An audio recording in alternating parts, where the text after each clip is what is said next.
Breaking news, Russell Wilson has just decided to sign with the New York Giants, and in this video I'm going to break down why this is a massive deal for the Atlanta Falcons. Now I'm going to read you this tweet by Adam Schefter that says this: ESPN sources, the Giants and the Super Bowl winning quarterback Russell Wilson reached agreement today on a one-year deal worth up to $21 million, including $10.5 million guaranteed. The 10 times Pro Bowl selection had been in discussion with the Giants, Browns, and Steelers, but is opting for New York, where Wilson won Super Bowl whatever in MetLife Stadium. Now Wilson is returning there as the Giants' projected starting quarterback. This is massive because the New York Giants have officially signed two starting level caliber quarterbacks in the offseason, in the free agency period.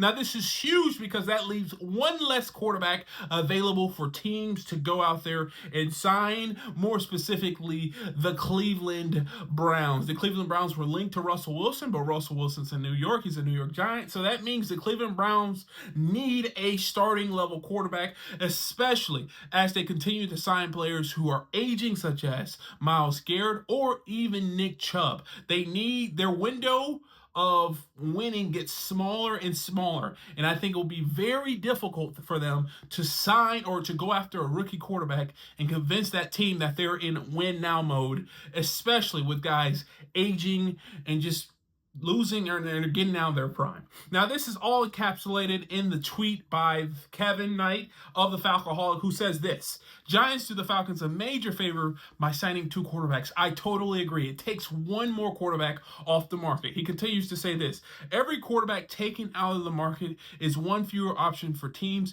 and one step closer to the Kirk Cousins trade. I totally agree. So right now, it seems that Shedeur Sanders is falling down the draft board.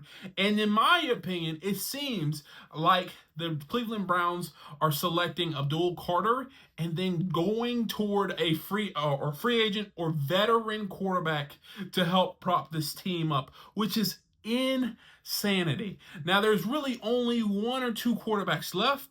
That's Aaron Rodgers and that's Kirk Cousins. And we cannot forget that the Pittsburgh Steelers still need a starting level caliber quarterback. That leaves Aaron Rodgers and Kirk Cousins, like I said.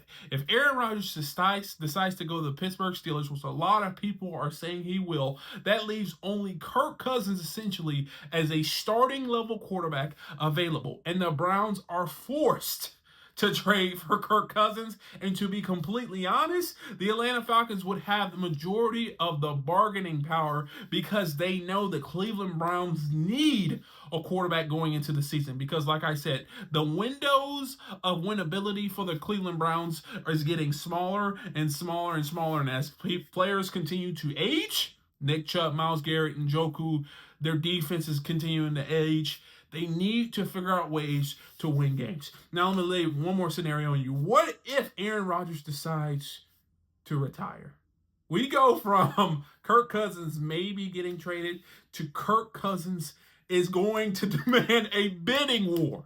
That's just hypothetical. I would expect Aaron Rodgers to play for the Pittsburgh Steelers, but he said multiple times he's looking for a team with a culture similar to Green Bay. And to be honest, if he hasn't found that in Pittsburgh or the Cleveland Browns, he would have signed already. And I'm thinking he's leaning toward either maybe signing with Pittsburgh. He wants to sign with Minnesota, but we'll see. That hasn't happened yet. If he doesn't sign, the Atlanta Falcons are in the green light to trade Kirk Cousins for some value. I never thought I would get to the point that I would say that, but that's the reality right now. So shout out to New York. Shout out to the Giants. Shout out to their GM for selecting two quarterbacks in free agency, getting Russell Wilson and Jameis Winston. You did the Atlanta Falcons a favor. Now we need one more domino to fall, the Aaron Rodgers domino. Hopefully he goes to Pittsburgh, or hopefully he just retires and decides not to play football. Or even better, he goes to Minnesota, and that leaves two teams needing a starting level quarterback, such as Pittsburgh and the Cleveland Browns. But Stefanski has been linked to Kirk Cousins. He's like Kirk Cousins. I think he's coached with Kirk Cousins, if I'm not mistaken. He is their guy. And the Atlanta Falcons, once again, with a stroke of luck, get lucky and they're able to potentially trade Kirk Cousins for some value, which is honestly insanity. But if you enjoyed this video, please do me a favor, hit the thumbs up, subscribe, and turn on post notifications. And if you want to see more videos like this, check this one out right here. And like always, peace.